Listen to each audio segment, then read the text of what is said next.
One of the most frustrating things that drummers have to deal with is tuning. And if you go online to learn more about it, you're likely going to get even more frustrated because there are so many videos out there and a lot of conflicting information.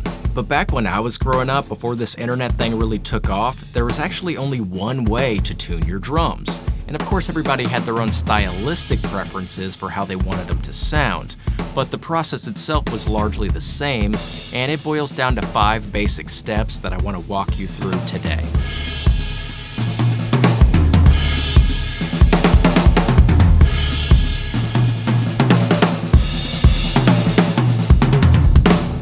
I'm going to grab this rack tom, and we're going to use a tom first because I think that's the best place to start when learning how to tune, because the toms resonate a ton and they have a very obvious pitch that you can work with, and that trains you to use your ears and hear the changes that you're making. Let's go ahead and list off these 5 steps before we go through them. Number 1, you get all the tension rods prepped at the same starting point. Number 2, you get the wrinkles out of the drum heads. Number 3, you decide where within the drum's tuning range you want it to sit. Number 4, you dial in the pitch relationship between the top and the bottom head. And number 5, you fine tune. I know that might sound like a lot, but don't worry about it. After a little bit of practice, it's going to become second nature. So let's start with step 1, and that's again, getting the tension rods all prepped at the same starting position. So you want to start where there's no tension on the head at all. All your tension rods are loose, and you just use your fingers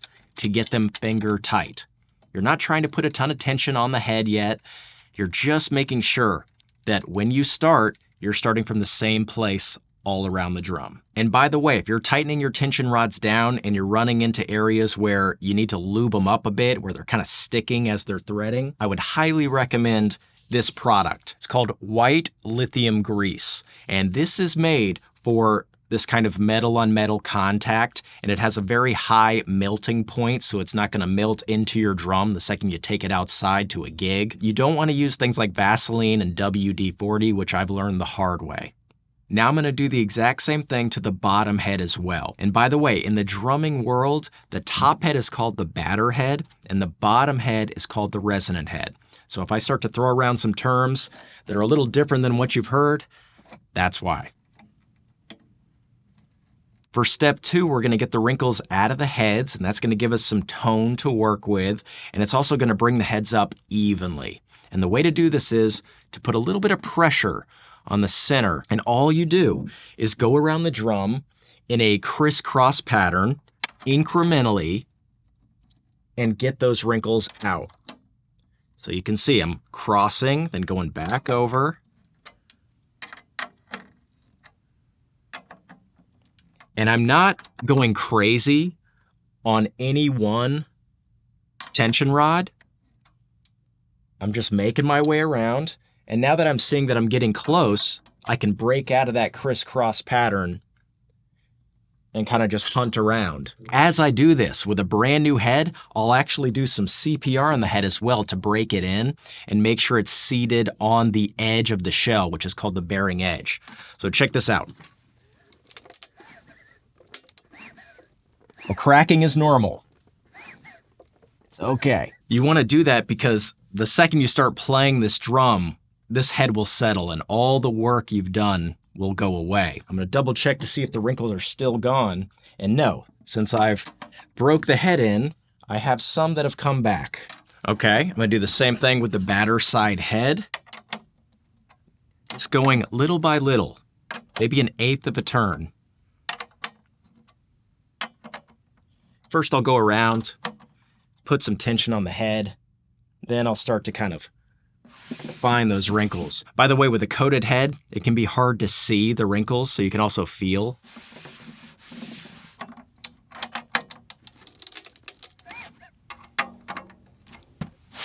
For step 3, it's time to decide where you want the drum to sit within its tuning range. Do you want it on the lower end?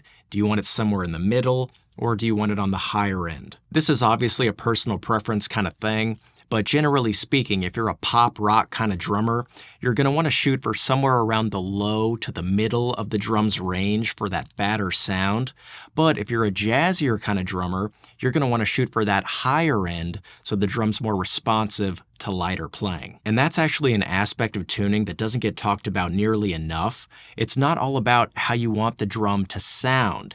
It's also about how you want it to feel when you hit it. The lower in pitch a drum is, the less responsive it's going to be, and the harder you're going to have to hit it to get it to activate and resonate. Whereas the higher in pitch a drum is, the easier it is to get it to resonate, the lighter you're going to have to hit it, and it's going to feel more like a practice pad where the sticks are rebounding up on their own. You can play all your rolls really easily, and so it's kind of a feel thing of how much response you want versus getting a fuller, fatter sound. And that's just up to you. So let's see what we got so far. Let me move this snare. All right, take two.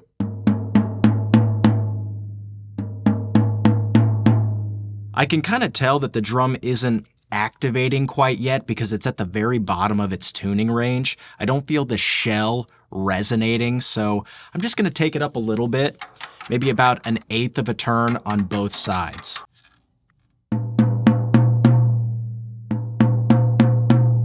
Yeah. That's throwing a lot more tone now. I feel the drum moving. For step 4, you want to dial in the pitch relationship between your top and bottom head. And to do that, you get the drum on its side, and I'm going to hold one head to dampen it, and then tap the other to get a tone. Now I'm going to hold this head and tap this one.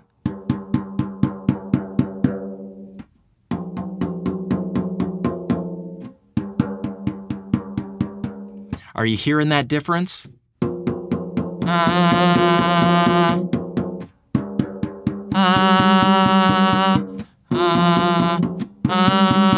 So, the bottom or resonant head is slightly lower than my top or batter head. So, there's some things to consider here. Generally speaking, when both of the heads are at the same pitch, that's going to give the drum the longest kind of throw of tone. It's going to resonate the most, and it's going to have a very consistent pitch. And so I think as a good starting point, you should try to do that with your drums. Have the top and bottom head about the same and see if you like that. So I'm going to go ahead and do that.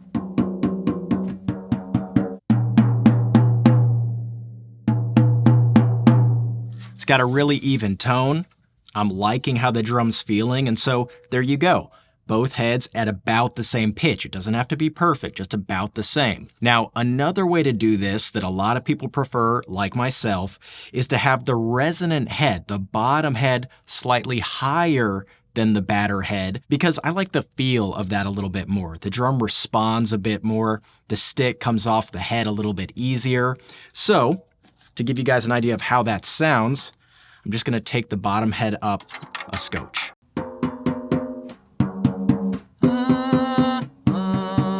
I'm not going for a specific interval or anything like that. It's just a feel thing.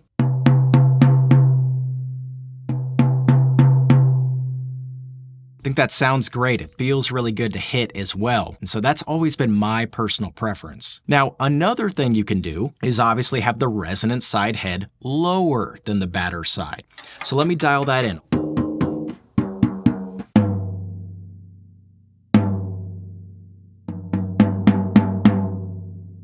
Yeah, so the drum isn't resonating as much, it's not throwing as much tone, which is what some people like. Some people do prefer that.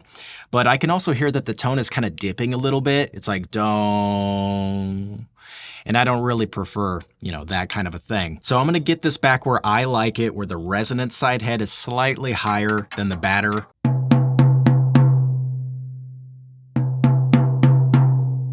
So as you can hear, the drum's sounding really good already. I'd be happy to go out and play a gig with this drum. I could record with it and get a great result. And that's because I've done my best to bring the heads up and down incrementally and as evenly as possible. So the tension around the drum is relatively consistent. And I've also dialed in that relationship between the top and the bottom head. And that gets you pretty close to the mark. However, if you're hearing some weirdness happening, maybe you've got that warbling effect when the drum's resonating, that wow, wow, wow, wow kind of thing, that just means that the tension around the drum heads isn't consistent enough, and you have these overtones kind of clashing with each other. And the way to solve that is to fine tune, which is step 5. The idea with fine tuning is to tap around the circumference of the drum, maybe around an inch or so away from each lug, and gain some perspective on which lugs are the farthest out from the pack. And you want to dial those in and try to get everything as uniform as possible. Now, before you start, you want to make sure that your drum is on a soft surface that's dampening the opposite head of the one you're working on. You only want to hear the head that you're dialing in.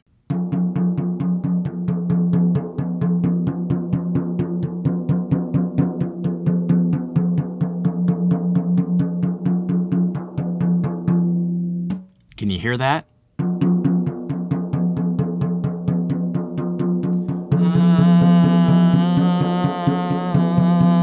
So what I'm hearing is that this lug and the one opposite to it are the most away from the pack. They're a little lower than everything else. And now the whole drum is changed. We've now gone up in pitch, so I need to test everything again and gain a new perspective.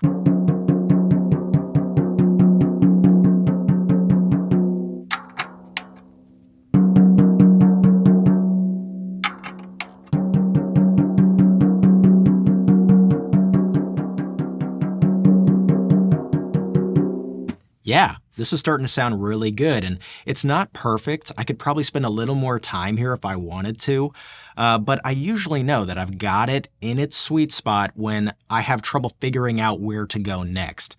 That's when I usually just stop, because there's a law of diminishing returns with this fine-tuning thing where you could be here an hour trying to get this to be perfect.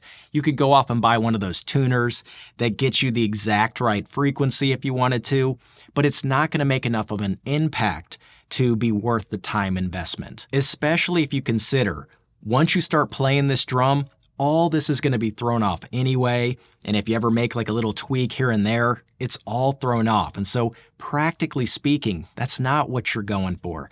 Just get it in the ballpark, and that will make a significant impact in reducing those strange artifacts and that warbling kind of thing. Now I'm going to do the exact same thing to the resonant head.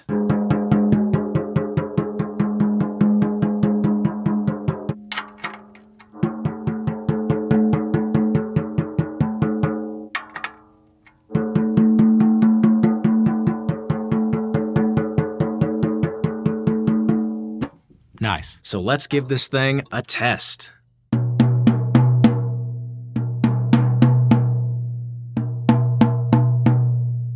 So yeah, that's tuning in a nutshell. And you're going to see with a little bit of practice, it's going to start to become second nature. And you'll actually be able to play a drum and know immediately what's going on with it. You know, maybe it's not sounding right because it's not in its right tuning range. Maybe the relationship between the top and the bottom head is off. Or maybe you're getting some weird artifacts and warbling because you need to fine tune it a little bit. So now I'm going to go through the same process with the floor tom, the snare drum, and the bass drum. And along the way, I'll point out some key things that you need to bear in mind that make tuning those drums a little bit different than the rack tom.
Now that I've got both my toms set, it can be a good idea to compare the two to make sure they're not too far apart from each other or too close together. So let's give that a listen.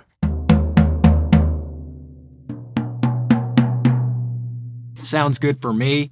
I don't go for any kind of specific interval between the drums. I don't go for specific notes. I just want each drum to sound its best, and when they're played together, I'm not hearing anything weird. So if you've watched any other tuning videos and they've really talked about getting a specific interval between the toms or like specific notes, I'm here to tell you that's totally optional. Go for it if that's your thing. But in the real world, no one's going to complain about that kind of a thing. Next up, I'm going to dial in the snare drum.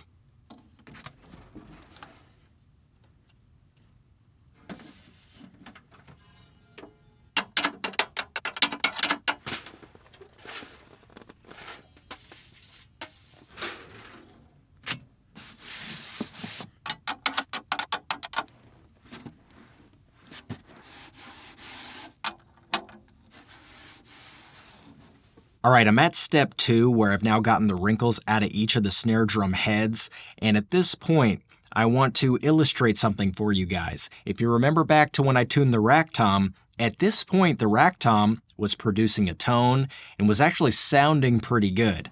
But check out how the snare drum sounds at this point.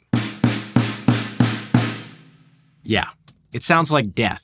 And this is one of the key differences between the toms and the snare drum.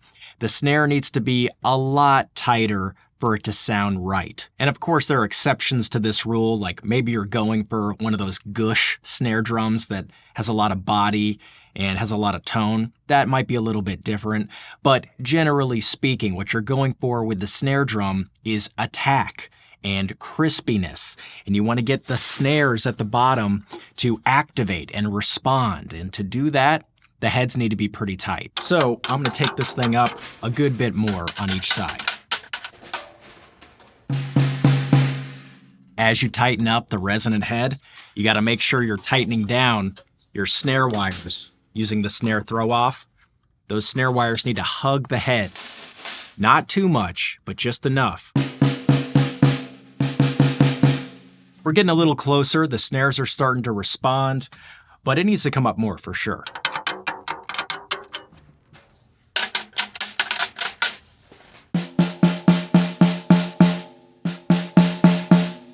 Yeah, now I'm starting to get within the tuning range where I want this drum. Kind of medium, maybe a little medium high. I want kind of an aggressive crack to this thing. Here's the other key difference between tuning the toms and the snare. The next step with the toms would be to do the, comparing the top and bottom head and getting that pitch relationship set. Listen what happens when we do that for the snare drum now.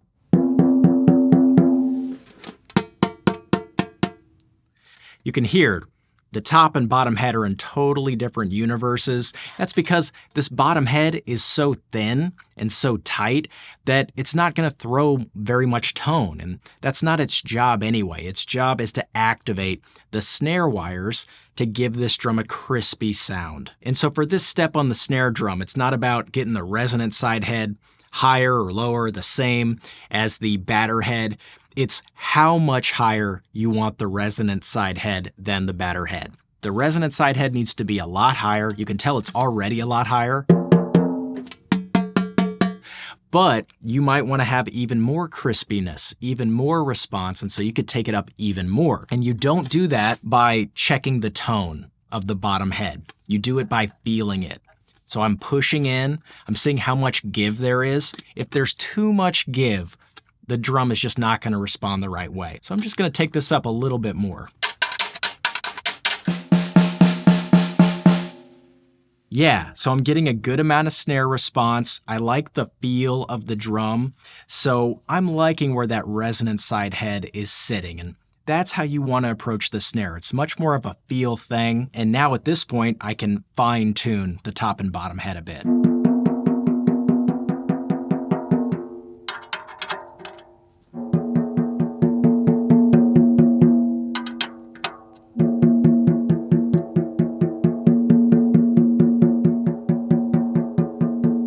Now, for the resonant side head. it's hard to make out what's going on here, and it doesn't make a huge difference anyway. As long as it's pretty uniform, you've got what you need. All right, let's see where we're at.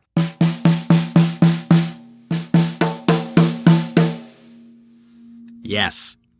Love it. It's got that bite. It's got that attack. I'm getting a lot of response from the snares. This is what I'm looking for from this drum. All right, last but not least, we've got the bass drum. Obviously, I'm simulating the finger tightness with the lugs. One thing that's a little different about tuning the bass drum is that you're going to want to normally put it at the bottom of its tuning range if you're just going for a full, fat kind of tone. And that just means that once you get the wrinkles out, you've got it set.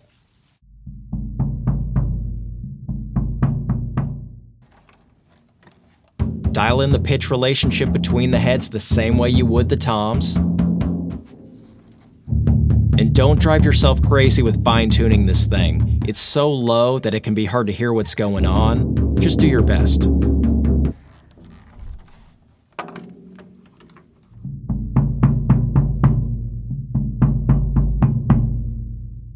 Yeah, I'm digging this. And one thing that's unique for me today is I'm not going to dampen this bass drum. I'm going for a wide open kind of sound, and so that makes dialing it in a little more important than if I was just to throw a pillow or a blanket in this thing and just kill all the sound. So, if you're dampening your bass drum, don't go crazy with this because it's not going to resonate all that much anyway. But for me, I wanted to take a little extra time today, and I think this is cool, but I won't know until I can hear it in context with the rest of the drums. So now I'm going to put everything together and let's see how it's all sounding.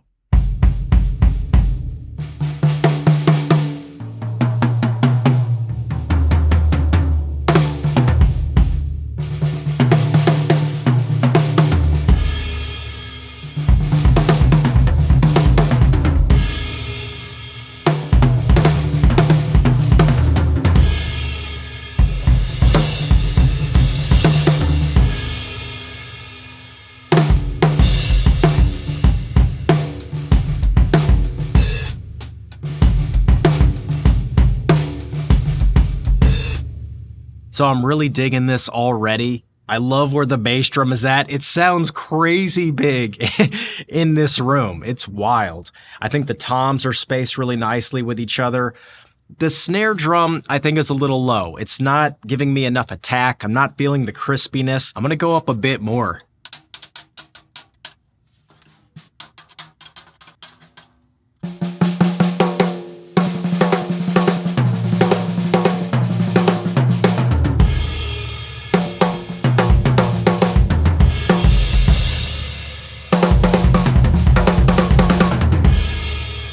So I'm happy with how the drum set's sounding. I'm happy with how it's feeling.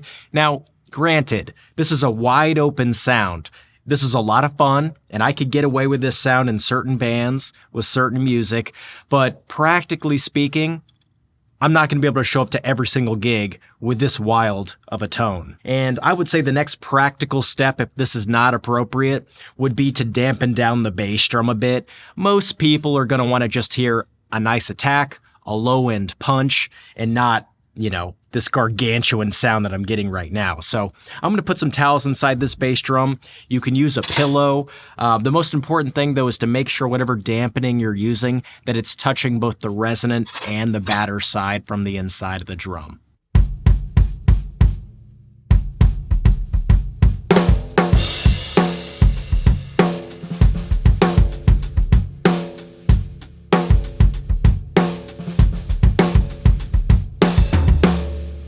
I hope you can hear that taming that bass drum makes this kit a lot more controlled sounding, a lot tighter. It would certainly be a lot easier to mix with a band. But, that open sound is a lot of fun. So this is all up to you. It's all subjective. It's all taste. Now, the next step after that, if you want to control even more of the ring, even more of the overtones, that's to dampen down the snare and the toms. There's a ton of products on the market these days for that. I happen to really like these snare weights right now. I think they look real classy and they don't gunk up the drums. So I'm going to put these on and let's give them another test.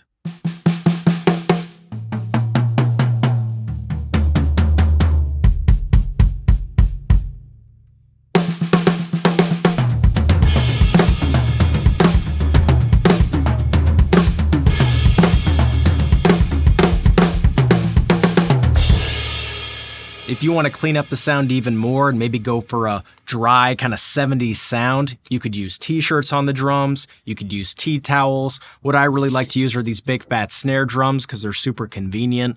So let me give you guys a sense of how this sounds.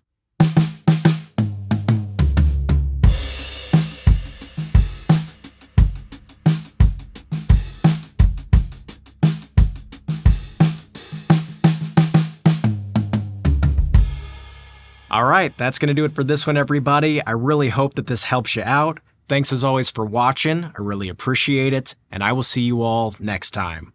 You take it easy. Bye-bye.